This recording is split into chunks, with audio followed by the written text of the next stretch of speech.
Stampers. Today we're going to make this project, and inside holds a hand sanitizer. And then this one was the one that Tawny sent me, her and her friend Juliet. Hi girls! They made a bunch of these and they were so sweet to send me one. So let's go ahead and get started. Okay, so you're going to grab your cutter, and I'm going to use the crumb cake cardstock, and this is cut at 2 inches by 11.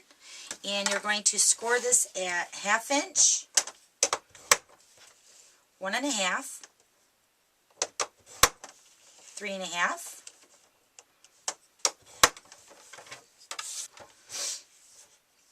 4 1/2, 6 1/2, 7 1/2, and 8 1/2. Okay. Okay, so then I'm going to grab the 1 3/4 by 7/8 oval punch, and between the 1/2 inch and the 1 1/2 inch, I'm going to punch the oval shape out, but I'm going to be over a little tiny bit of the 1 1/2 inch line. I don't know if that's even showing up, but you want to kind of center that. And there's the line right there. So I'm just positioning the punch just above that score line. Okay, so it should look like that. Can you see that? I hope so. Okay, so now we're just going to go ahead and sponge the edges before we put the project together.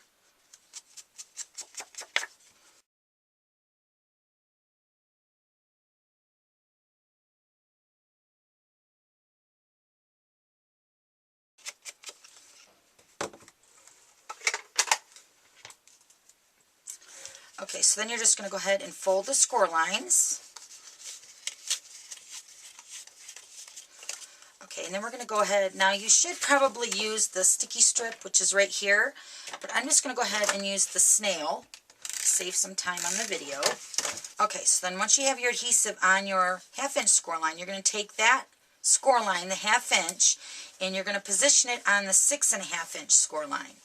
So it should just fold right up and line up right on that score line. So you're kind of butting the score lines up against each other, just like that. And then you can go ahead and slide in your hand sanitizer, just like that.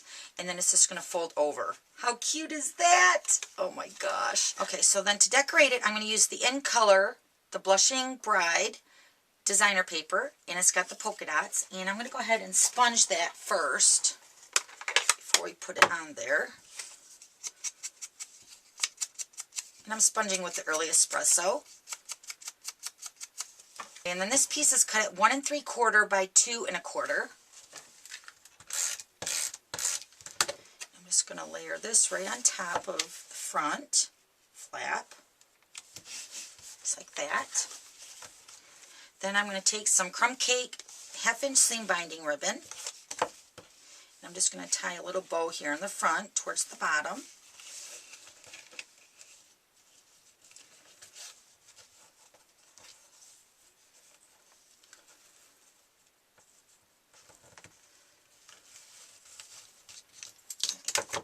Then just slide that down to the edge.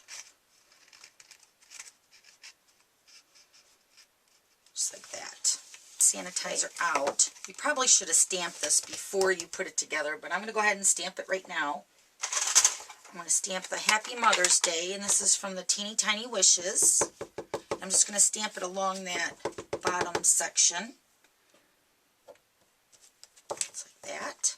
Okay, so then we're going to go ahead and stamp this heart, and it's from the Punch Potpourri, and it's a Hostess Level 1 stamp set. So I'm going to get some Whisper White here. I'm going to use the Early Espresso, and I'm going to stamp the heart. And I'm using the Blushing Bride marker and the Certainly Celery marker. And what I'm going to do is I'm just going to color in these flowers that are lightly over top of this background of the heart.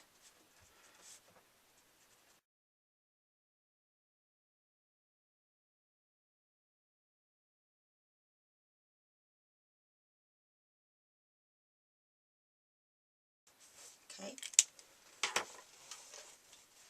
And then I'm going to take the full heart punch, and I'm going to punch that out. I'm going to sponge the heart also with the Early Espresso. And I'm going to pop that up on a dimensional. Just set that right in the center of the Blushing Bride designer paper. Okay, so now let's go ahead and put the hand sanitizer back in there. Okay, so then to add the handle to your little holder here, we're going to use the 1/2" seam binding ribbon and the crumb cake. And what I'm going to do is I'm just going to put some snail right on the edge of the center of these two score lines. And then I'm just going to position that ribbon. This is about 6 or so inches of ribbon. You might want to use sticky strip for this also. Okay, so then there's the handle. So then to seal up the front, so the flap holds down, we're going to use a piece of Velcro. And I'm just going to cut a smidgen of both sides of the Velcro. It's stuck to my scissors. Okay, so then I'm just going to peel one side off, and I got these at my local store. I'm just going to adhere them together, the Velcro side, and then peel them both off at the same time, if I can. Staticky. Okay, so then I'm just going to put the Velcro right above the ribbon, kind of holding that in place also, and then I'm just going to seal that down. You might want to look from the side to see if that squares up. Just like that. Oh my gosh, it's so cute! So then that's what it looks like from the side. Adorable. Okay, so then here's Tawny's and Juliet's. Alright, thanks for stopping by and we'll see you later. Bye!